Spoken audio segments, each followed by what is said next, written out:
ఇతడే అయ్యా నాకు వారసుడు అని అంటే దేవుని వాక్యము ఆయన యొద్దకు వచ్చింది. స్తోత్రం చెప్తారా ఒకసారి గట్టిగా? ఏమొచ్చిందంట? దేవుని వాక్యము అబ్రహాం దగ్గరకు వచ్చేసింది. ఆ చదవండి ఆ మాట. ఫస్ట్ ఆదికాండం 15వ అధ్యాయం 1వ వచనం చదువు. ఫస్ట్ ఆదికాండం 15వ అధ్యాయం 1వ వచనం.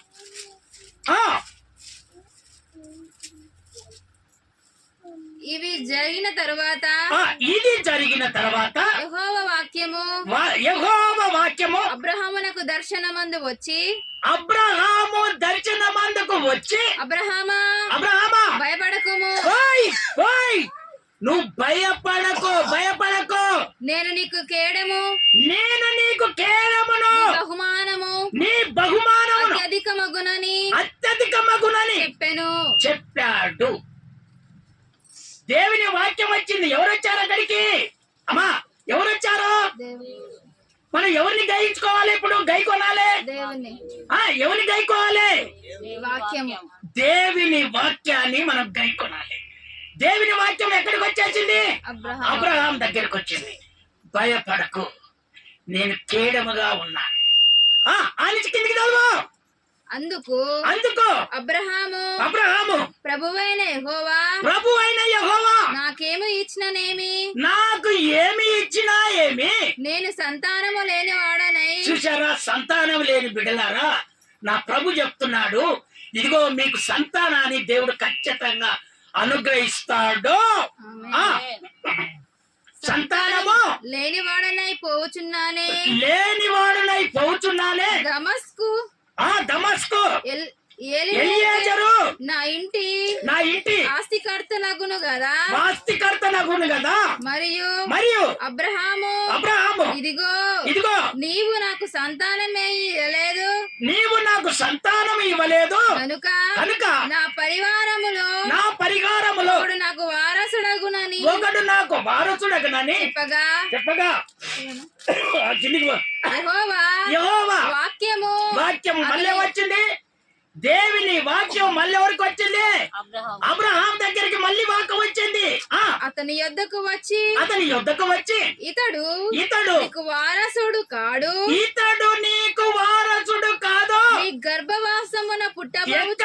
నీ గర్భవాసమున పుట్టిన వాడు నీకు వారసుడగునని చెప్పాను. స్తోత్రం చెప్తారా ఒకసారి గట్టిగా? నీ గర్భములో పుట్టినటువంటి వాడా నీకు వారసుడు అంతే. ఎందుకు తిక్కల పనులు చేస్తున్నావు అబ్రహామా?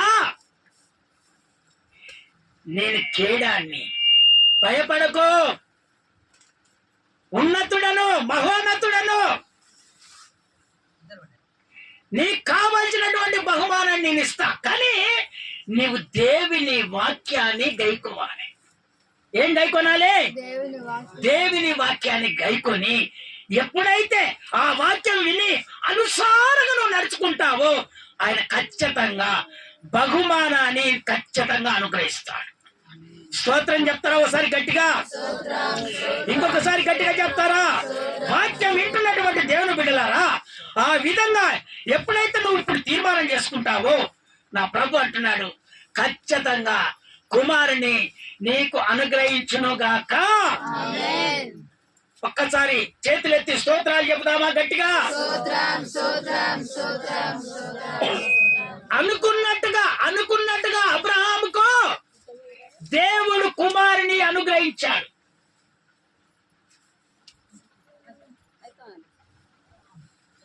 ఇదిగో మన గర్భము సంచి ఉడికిపోయిందంట, మెత్తగా అయిపోయిందంట. ఇక కావు నీకు పిల్లలు అనుకున్నారట. అట్లాంటి గర్భాన్ని దేవుడు తెరిచి చక్కని కుమారుడు అనుగ్రహించాడు. స్తోత్రం చెప్తారా ఒకసారి గట్టిగా? అందుకనే దేవుని బిడ్డలారా, నా ప్రభు నీతో మాట్లాడుతున్నాడు.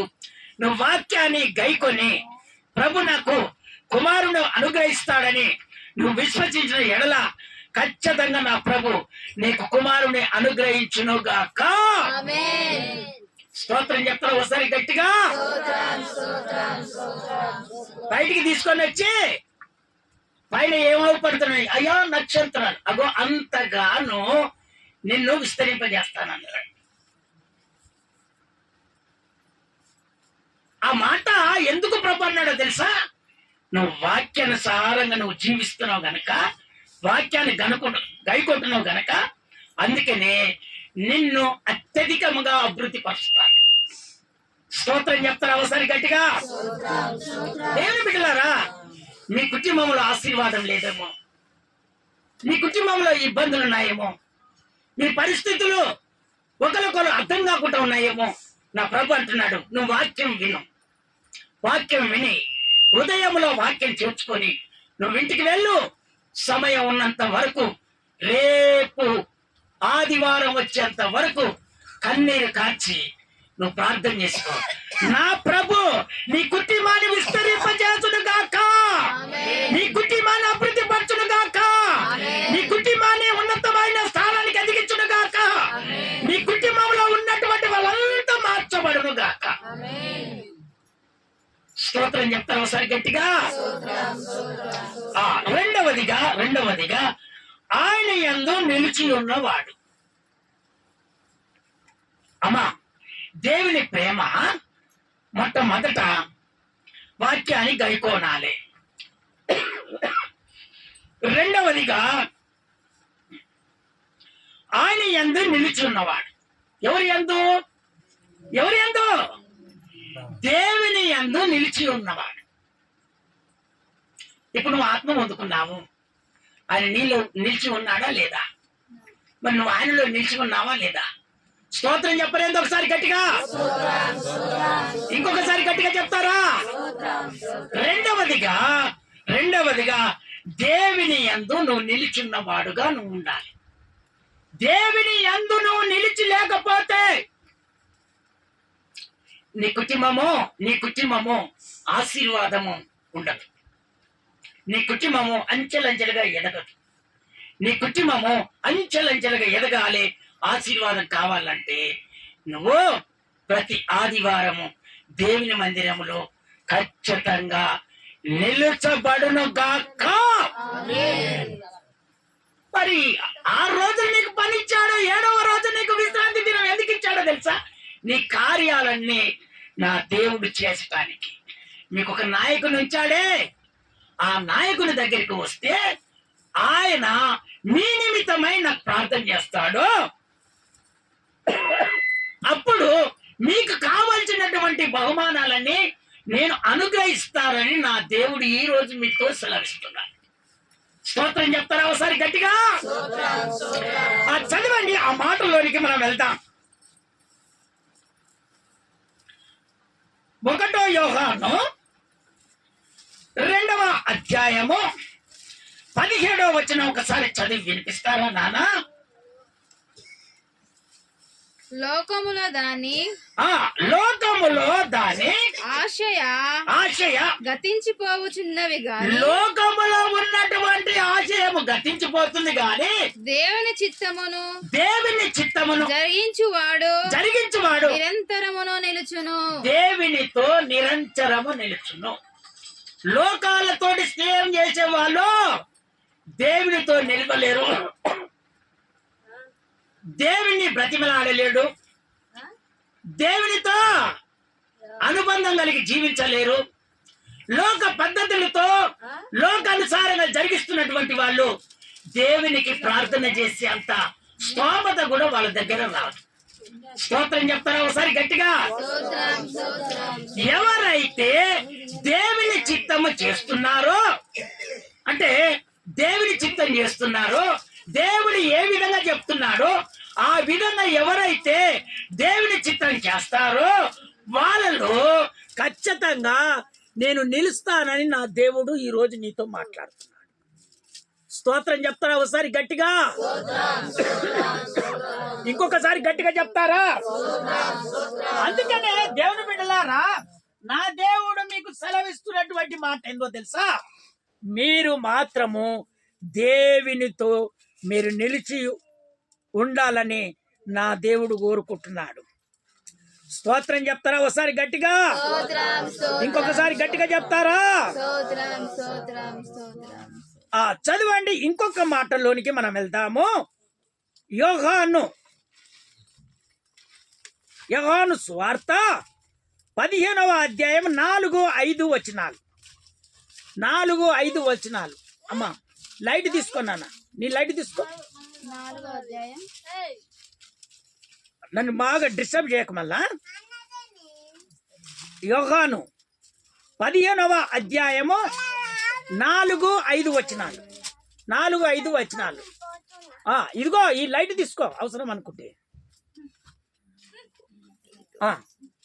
నా యందు నిలిచియుండుడి. ఇదిగో ప్రభు చెప్తున్నాడు, నా యందు నిలిచి ఉండుడి. మీ యందు నేను నిలిచియుందును. ఏమంటున్నాడు ఆయన? నా యందు మీరు నిలిచి ఉండుడి, మీ యందు నేను నిలిచి ఉంటాను. తీగ ద్రాక్షవల్లిలో నిలిచి, ఇదిగో తీగ ద్రాక్షవల్లిలో నిలిచి యుంటనే గాని తనంతట తానే ఎలాగ ఫలింపదో, అది ఎలాగ ఫలించదో అలాగే నా యందు నిలిచి ఉండుటనే గాని, అది నా యందు నిలిచి ఉంటనే గాని మీరును ఫలింపరు. అప్పుడు మీరు ఫలిస్తారు. స్తోత్రం చెప్తారా ఒకసారి గట్టిగా? ద్రాక్ష చెట్లు తెలుసా? ఎంతమందికి తెలుసు? చేతులు ఎత్తండి ఒకసారి. అందరికి తెలిసేనా ద్రాక్ష చెట్టు? అందరికి తెలుసా? ద్రాక్ష చెట్లు గొలలు కాస్తుంది. కాస్తుందా కాయదా? మరి ఈ గొల చెట్టుకు అంటుకొని ఉంటుందా? అది విడిగా కాస్తుందా? చెట్టుకు కాస్తుందా విడికి కాస్తుందా? మరి అది కావాలని నేను అనేది. మళ్ళీ చేతులెత్తి ఒకసారి హల్లెలూయా చెప్తారా? మీరు దేవుని వాక్యాన్ని ఇట్లా మీరు నాతో మాట్లాడండి, మీతో నేను మాట్లాడుతూ ఉంటాను. అప్పుడు వాక్యము మీ హృదయంలోనికి వచ్చేస్తుంది. అయితే దేవుడు అక్కడ చెప్తున్నటువంటి మాట, ఒక ద్రాక్ష చెట్టును తీసుకున్నాడు. ఏం తీసుకున్నాడు? ద్రాక్ష చెట్టును తీసుకున్నాడు. ఆ ద్రాక్ష చెట్టు ఇదిగో ఆ ఫలాలు ఇచ్చినప్పుడు దానికి అంటగట్టబడి దానితో నిలిచితేనే గాని అది కాపు నిలబడుతుంది, అది పండుగ మార్చబడుతుంది. దాన్ని అప్పుడు మనం కోసుకోగలుగుతాం. స్తోత్రం చెప్తారా ఒకసారి గట్టిగా? అందుకని నా ప్రభు చెప్తున్నాడు, నాలో నువ్వు నిలవాలంటే నా మందిరములో నువ్వు నిలుచుండాలి. స్తోత్రం చెప్తారా ఒకసారి గట్టిగా? ఆయనలో నువ్వు నిలిస్తే ఇంక నువ్వు ఎందుకు చెడిపోతావు? ఆయనతో నువ్వు అంటగట్టబడితే నువ్వు ఎలా చెడిపోతావు?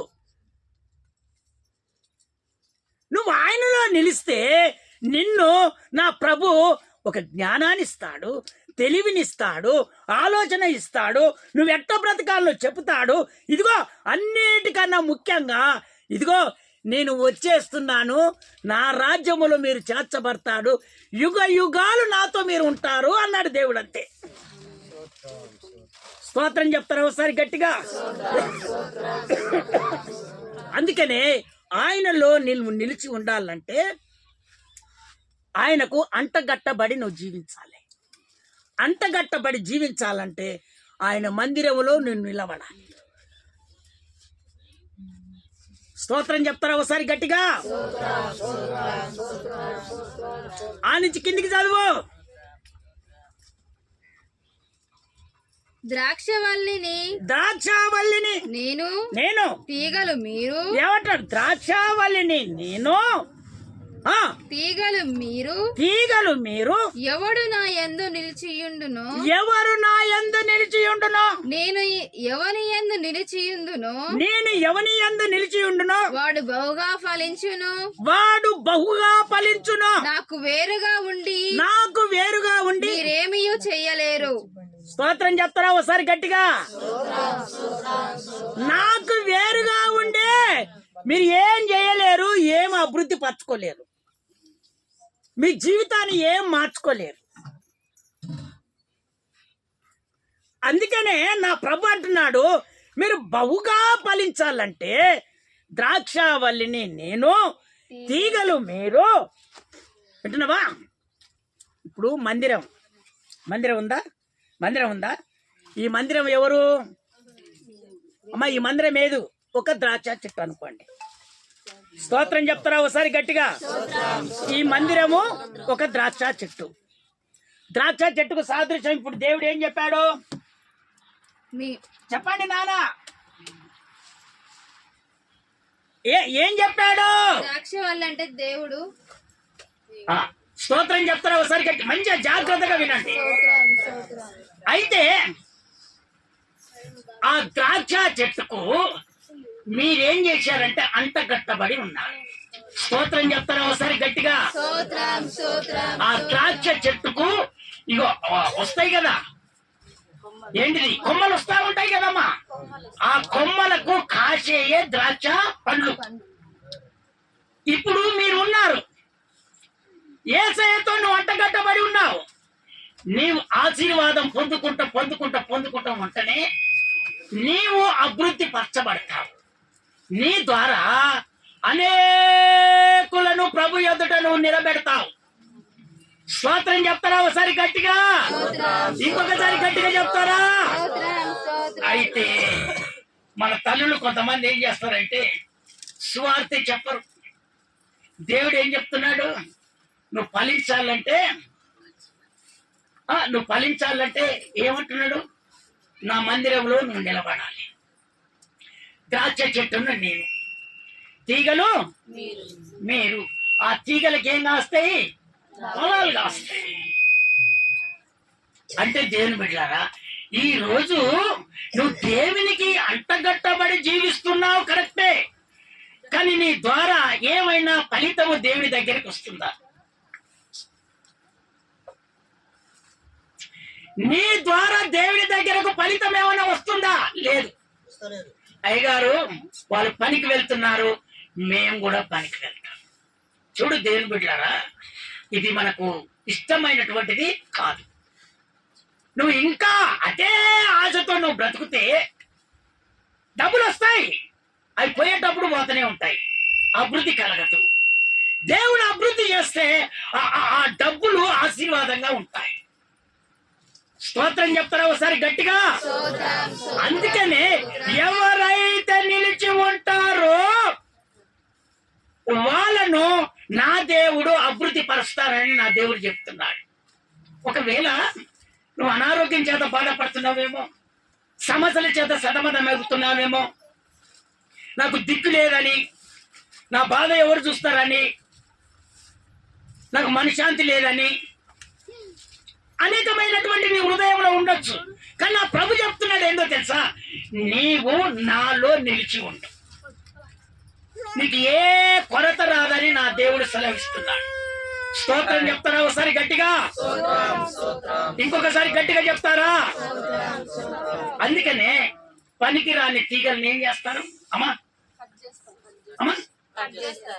కట్ చేస్తేనే సరిపోతుందా? దాంట్లో ఇంకేం చేస్తారు? నువ్వు కట్ చేసిన తర్వాత ఎట్ట బతికిస్తావు? కట్ చేసి పారేస్తారు. పారేసడం కాదు, ఇంకా నిప్పి పెట్టి తగలబెట్టరా? ఎండిపోయినాక తగలబెడతారా? స్తోత్రం చెప్తారా ఒకసారి గట్టిగా? ఇప్పుడు కొంతమంది దేవుని మందిరానికి వస్తున్నారు, అంటగట్టబడ్డారు, వాళ్ళు ఏమైపోయారు? కట్ చేశాడు దేవుడు. వాళ్ళని ఏం చేశాడు? అగ్గిపిల్ల తీసి గ్యాస్ నూనె ఏదో పెట్టేసి కాల్చి పడేశాడు. నువ్వు నాకు ఇష్టలు కాదు కనుక మీ ప్రవర్తనలో మార్పు లేదు కాబట్టి మీరు వెళ్ళిపో అని చెప్తాడు దేవుడు. స్తోత్రం చెప్తారా ఒకసారి గట్టిగా? ఇంకొకసారి గట్టిగా చెప్తారా? అందుకని దేవుని బిడ్డలారా, నువ్వు ఫలించాలంటే, నువ్వు అభివృద్ధి పరచబడాలంటే యేసయ్యతో నువ్వు అంటగట్టబడి ఉండాలి. దేవుని మందిరములను అంటగట్టబడి ఉండాలి. అప్పుడు నువ్వు ఫలిస్తావు. నువ్వు అనేకులకు దీవెనకరంగా మార్చబడతావు. అనేకులు నిన్ను చూసి సంతోషపడి నేను కూడా దేవుని మందిరములో యేసయ్యతో అంటగట్టబడి ఉంటానని వచ్చేస్తాను. స్తోత్రం చెప్తారా ఒకసారి గట్టిగా? ఇంకొకసారి గట్టిగా చెప్తారా?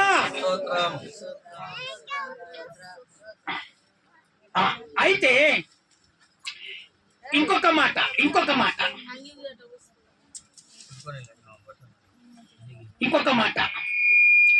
స్తోత్రం చెప్తారా ఒకసారి గట్టిగా? స్తోత్రం స్తోత్రం నేను ముగించుకుంటూ వెళ్తాను. మూడవదిగా ఆయన ఎలాగ నడుచుకును అలాగనే నడుచుకుంటాడంట.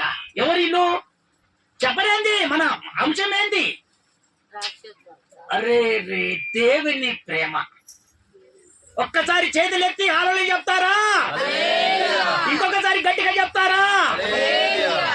దేవుని ప్రేమ ఎవరికి ఉంటుందో వాళ్ళంట ఆయన ఎలాగ నడుచుకును అలాగనే నడుచుకుంటారంట. ఎవరు? యేసయ్య ఏ విధంగా నడుచుకుంటారో వాళ్ళు కూడా అదే మాదిరిగా నడుచుకుంటారంట. దేవుని ప్రేమ ఉన్నటువంటి వాళ్ళు వీళ్ళు. చూడండి దేవుని బిడ్డలారా, ఆ ప్రేమ నీలో ఉన్నప్పుడు ఆ ప్రేమను త్రోసి వేసుకోకు.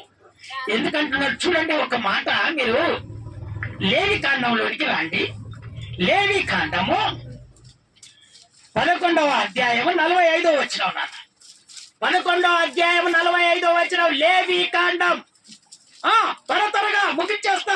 నేను మీకు వినండి, నేను మీకు దేవుడనై ఉండుటకు నేను మీకు దేవుడనై ఉండుటకు ఐగుప్తు దేశములో నుండి మిమ్మల్ని రప్పించిన యెహోవాను నేను పరిశుద్ధుడను గనుక మీరును పరిశుద్ధులు కావాలను. మీరు కూడా పరిశుద్ధులుగా నిలబడాలి. స్తోత్రం చెప్తారా ఒకసారి గట్టిగా? ఇంకొకసారి గట్టిగా చెప్తారా? ఇదిగో ఆయనతో ఇప్పుడు ఆయన ఎలాగ నడుచుకున్నో అలాగ నడుచుకునే వాళ్ళంట. యేసయ్య పరిశుద్ధుడు. వినండి, యేసయ్య పరిశుద్ధుడు, మేము కూడా పరిశుద్ధత కలిగి జీవిస్తాము అంటారట. ఎవరు? యేసయ్య ప్రేమ కలిగినటువంటి వారు. అందుకనే దేవుని బిడ్డలారా, పరిశుద్ధత కలిగి మనం జీవించాలి. పరిశుద్ధత లేకపోతే మన బ్రతుకు మార్చబడదు. పరిశుద్ధత కలిగి ఎప్పుడైతే నువ్వు జీవిస్తావో యేసయ్య నీలో ఉంటాడు. యేసయ్యతో నువ్వు అంటగట్టబడి ఉంటావు. నా ప్రభు ఐగుప్తులకెళ్ళి ఆయన విడిపించుకొని తీసుకురాలేదా? తీసుకొచ్చిన దేవుడు పరిశుద్ధుడు. నువ్వు ఏ విధంగా ఉండాలి? నీవు కూడా పరిశుద్ధత కలిగి ఆయనలో నువ్వు నిలిచి ఉండేవారిగా నువ్వు నిలబడాలి. అప్పుడు నీవు యేసయ్యతో నడుస్తావట. ఆయన ఏ విధంగా నడుచుకుంటాడో అదే ప్రకారంగా నడుచుకుంటారు. దేవుని బిడ్డలారా, నా దేవుడు మీకు సెలవిస్తున్నటువంటి మాట, పరిశుద్ధత కలిగి జీవిస్తున్నటువంటి వాళ్ళు, ఇదిగో ఒక మాట ఎవరినైనా అన్నామే అంటే ఎంత బాధ వచ్చేస్తుంది తెలుసా? చాలా బాధ వచ్చేస్తుంది. అబ్బా నేను ఊకనంటే అతి పరిశుద్ధత కలిగి జీవిస్తున్నటువంటి వారు. స్తోత్రం చెప్తారా ఒకసారి గట్టిగా? ఇంకొకసారి గట్టిగా చెప్తారా? దేవుని బిడ్డలారా వినండి, దేవుని బిడ్డలారా, నేను పరిశుద్ధత కలిగి జీవిస్తున్నాను, ఈ మాట నాకెందుకు వచ్చింది అనే ఆలోచన వస్తుందా రాదా? చెప్పండి, వస్తుందా రాదా? కొంతమంది ఉంటారు, వీళ్ళు ఏ జోలు చెప్తే అలే జోలు పెట్టుకుని ఉంటారు. ఏ పద్ధతిలో ఉంటారో ఆ పద్ధతి. అమ్మా, ఇప్పటి నుంచి నువ్వు పరిశుద్ధత కలిగి జీవించాలి. లోక ఆశలన్నీ పోవాలి. నా దేవుడు పరిశుద్ధుడు కనుక మనం పరిశుద్ధత కలిగి జీవిస్తే మన కుటుంబంలో ఏది తక్కువ చేయడు నా దేవుడు. అంతే. నీకు ఏది కావాలో, నువ్వు అవమానపడబడుతున్నావేమో, నిన్ను చూసి హెచ్చడి చేస్తున్నారేమో, నీ బాధలు చూసి నవ్వుతున్నారేమో, నువ్వు పరిశుద్ధత కలిగి నువ్వు జీవించో. ఎకరం చెలక కొనలేరు అన్నోళ్ళు ఎకరం చెలక కొనబోతున్నారు. ఈ మాట ఎందుకో దేవుడు ఇచ్చాడు. ఎప్పుడు మాత్రము సాక్షి బిడలుగా నిలబెట్టును గాక. ఈ పరిశుద్ధత పోగొట్టుకోవద్దు. ఈ పరిశుద్ధత కలిగి జీవిస్తే ఇగో యేసయ్య ఏ విధంగా నడుచుకుంటున్నాడో అదే మాదిరిగా నువ్వు నడుచుకుంటే నీవు ఎకరం చెలక కొంటావు, నువ్వు సొంతంగా ఇల్లు కట్టావు. ఆమేన్. ఆయన ధారాళముగా దయచేస్తాడు. నీ పక్కలనే దేవుడు దర్శించవచ్చు.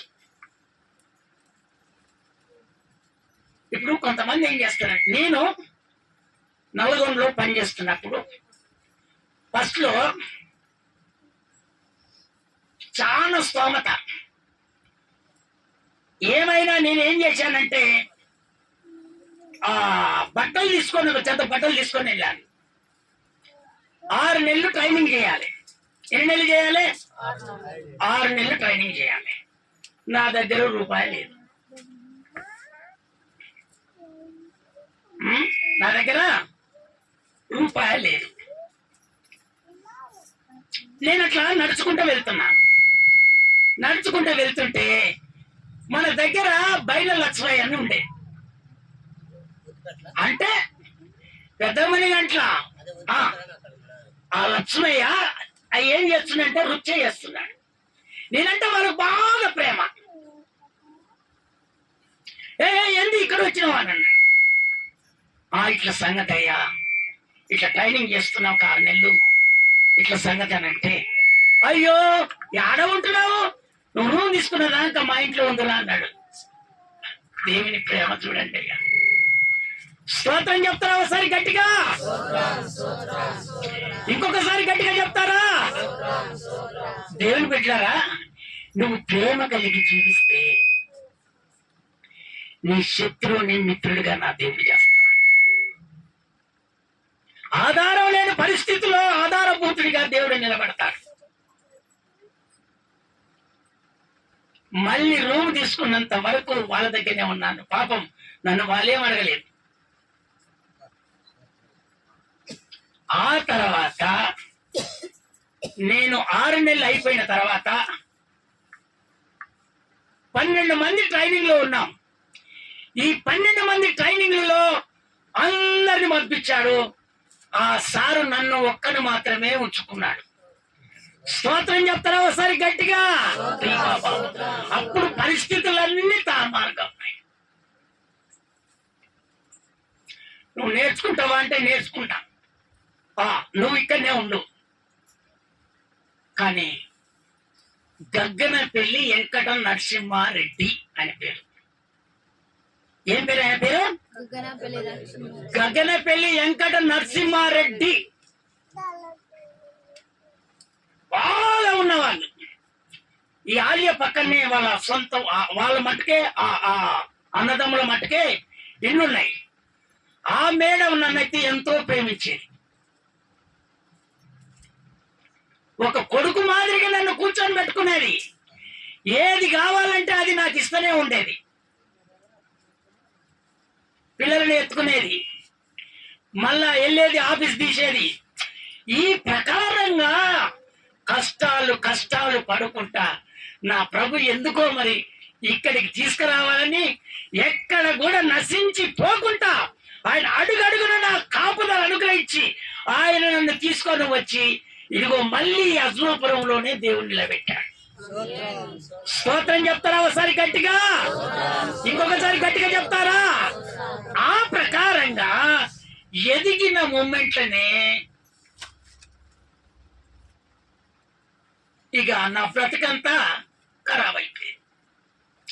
దీన్ని బట్టి చూస్తే సేవ చేయాలనే ఉద్దేశం దేవుడికి ఉన్నట్టుంది. ఉన్నది ఆల్రెడీ. ఎవరిని ఏమన్నా గాని పద్ధతి మంచిది కాదులే, కానీ మనం దేవుని అంగీకరించినాం కదా.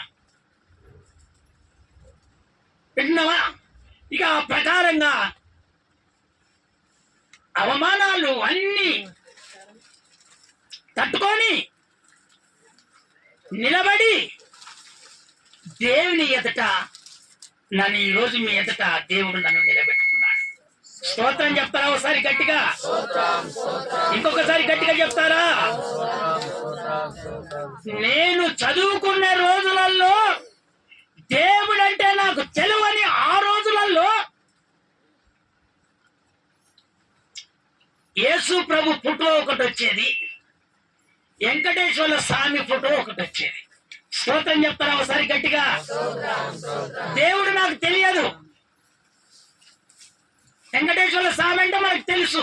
నా పేరేం పేరు? వెంకటేశ్వర్లు. నేను బుక్ పట్టుకొని చదువుతా ఉంటే ఇద్దరు వచ్చేది.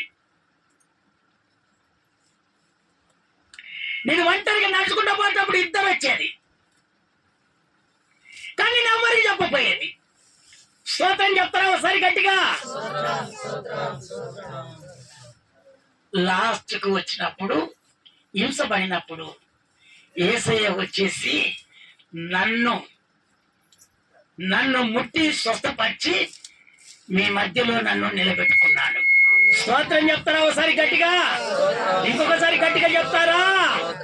అందుకనే దేవుని బిడ్డలారా, పరిశుద్ధత కలిగి జీవించటము దేవునికి ముఖ్యమైనటువంటిది. సరే, ఇంట్లో పర్యాసాలు అయ్యాయి వేరు, అది ఒక పద్ధతి వేరు. కానీ దేవునితో ఉన్నప్పుడు నువ్వు పరిశుద్ధత కలిగి నువ్వు జీవిస్తే ఆ పరిశుద్ధతను బట్టి దేవుడు నిన్ను ఆశీర్వదించడం మొదలు పెడతాడు. స్తోత్రం చెప్తారా ఒకసారి గట్టిగా? ఇంకొకసారి గట్టిగా చెప్తారా? చదవండి, ఆ దేవుని వాక్యంలోనికి మనం వెళ్తాం. ఎఫెసీయులకు రాసిన పత్రిక 4వ అధ్యాయము 17వ వచనం. 4వ అధ్యాయం 17వ వచనం. కాబట్టి వినండి ఇప్పుడు. కాబట్టి అన్యజనులు, చూడు, మనల్ని మోసం చేసేది ఎవరంటే అన్యజనులు నడుచుకొనున్నట్లు మీరిక మీదట నడుచుకొనవద్దని ప్రభునందు సాక్ష్యం ఇచ్చుచున్నానని దేవుడు చెప్తున్నాడు. మళ్ళీ రిపీట్ చేయమాట. కాబట్టి అన్యజనులు అనగా దేవుని అంగీకరించినటువంటి వాళ్ళు నడుచుకున్నట్టు మీరు ఆ పద్ధతిని బట్టి మీరు నడుచుకొనకూడదని ప్రభునందు సాక్ష్యం ఇచ్చుచున్నాను. ప్రభునందు నేను సాక్ష్యం ఇస్తున్నాను. ఎప్పుడైతే ఈ విధంగా మీరు నడుచుకుంటారో దేవుని ప్రేమ మీలో ఉంటుంది. ఇదిగో, ఆయన ఏ విధంగా నడుచుకుంటాడో అప్పుడు నువ్వు నడుచుకుంటావు. స్తోత్రం చెప్తారా ఒకసారి గట్టిగా? ఇంకొకసారి గట్టిగా చెప్తారా? స్నేహము మోసకరము, అన్యులతో స్నేహము మోసకరం. మనం మోసాన్ని తీసుకొచ్చి పెడతారు. ఎందుకు పెడతారో చెప్పు. రాత్రి వాక్యం వినలేదా? ఎవరు? పిలాతు, ఇంకోళ్ళు ఏరోదు. ఇద్దరు ఏమైపోయారు? ఎందుకు స్నేహితులు అయ్యారు? ఒక కుటుంబాన్ని జరగొట్టాలి. వాళ్ళిద్దరు శత్రువులు. ఒక్కరికి ఒకరు పడదు. కానీ ఇది బాగా కుదరదు. వీని అణిచివేయాలంటే వీడు ఆ పక్కకుండదు, ఈ పక్కకుండదు. వీని ఏ విధం చేతనైనా అణిచివేయాలని ఇద్దరు పూర్ణల మాటకు ఒకటైపోయారు. స్తోత్రం చెప్తారా ఒకసారి గట్టిగా? ఇద్దరు ఒకటై ఏం చేశారు? యేసయ్యను బంధించాడు, సిలువ వేశారు. స్తోత్రం చెప్తారా ఒకసారి గట్టిగా? సిలువ వేస్తే ఆ సిలువ నుండి భూస్థాపన అయ్యి 3వ రోజు నా ప్రభు తిరిగి మృత్యుంజుడై లేచి తన తండ్రి కుడిపార్చాన కూర్చున్నాడు.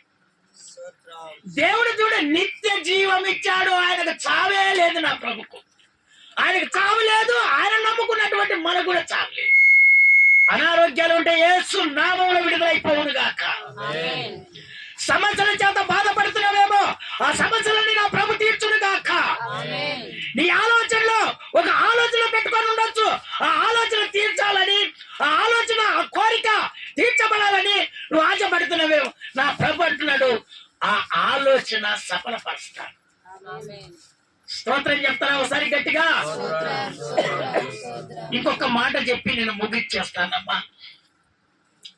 లేవికాండము 20వ అధ్యాయం 7వ వచనంలో ఒక్కసారి ఆ వాక్యాన్ని చదువుతా ఉన్నానా? లేవికాండము 20వ అధ్యాయం 7వ వచనం. కావున మిమ్మును మీరు పరిశుద్ధపరచుకొని, ఇగో ఇప్పటికైనా మీరు కొంచెం సేపట్లో, అమ్మా వినండి, మీరు కొంచెం సేపట్లో నా శరీరాన్ని తిని నా రక్తాన్ని తాగుతున్నారు కనుక, మళ్ళీ చదువు.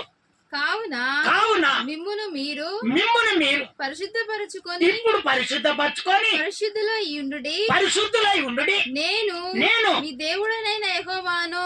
నేను నీ దేవుడైన యెహోవాను. మరి దేవుని అంగీకరిస్తున్నారా? ఇంకెక్కడైనా పక్కతోవలు దొరుకుతున్నారా? ఒకవేళ పక్కతోవలు దొరికితే అది తీసేసుకొని నీవు దేవునితో ఉండు. ఆయన పరిశుద్ధుడు గనక ఆ పరిశుద్ధత కలిగి నేను జీవిస్తానని ఇప్పుడు తీర్మానం చేసుకొని ఆయన శరీరములో ఆయన రక్తములో నువ్వు పాలు పంపులు పొందుకోవాలి. ఎందుకంటే నేను పరిశుద్ధుని గనక మీరు ఈ విధంగా మీరు జీవిస్తానని నా శరీరంలో నా రక్తంలో మీరు పాలు పంపులు పొందుకోండి. అయ్యగారు చర్చికి పోతే 2 గంటలు అవుతుంది, 3 గంటలు అవుతుంది. ఏమో ఎట్లా ఏం చేయాలి అని కొంతమందికి ఉండొచ్చున్నావు. ఎంతమందికి ఉన్నది? ఎట్లా అమ్మా ఉన్నదా? ఇప్పుడు లేదయ్యా అంటారు. బయటికి వెళ్ళాక అనుకుంటారు, ఇంత టైం పట్టింది, ఇంత టైం పట్టింది, ఇంత టైం పట్టింది అంటే వాక్యము తెలియక. మరి ఎంతమంది ఇప్పుడు ఆ వాక్యం ద్వారా మార్చబడ్డారు? పద్ధతులు మార్చబడాలంటే నువ్వు వాక్యానికి గైకొనబడాలి. దేవుని ప్రేమ నీలో ఉండాలంటే రెండవదిగా ఇంకా చెప్పండి తల్లి, రెండవదిగా ఏంటిదే? నిలిచి ఉండాలి. దేవుని యందు నిలిచి ఉండాలి. మూడవదిగా చెప్పు, నా యందు మీరు, మీ యందు నేను. ఆ దేవుడు ఏ విధంగా నడుచుకున్నాడో మీరు మీరు కూడా ఆ విధంగా నడుచుకుంటే దేవుని ప్రేమ మీలో ఉన్నట్టు, ఆ విధంగా ఉన్నటువంటి వాళ్ళు ఆయన శరీరములో ఆయన రక్తములో చేయి వేయాలని నా దేవుడు కోరుకుంటున్నాడు.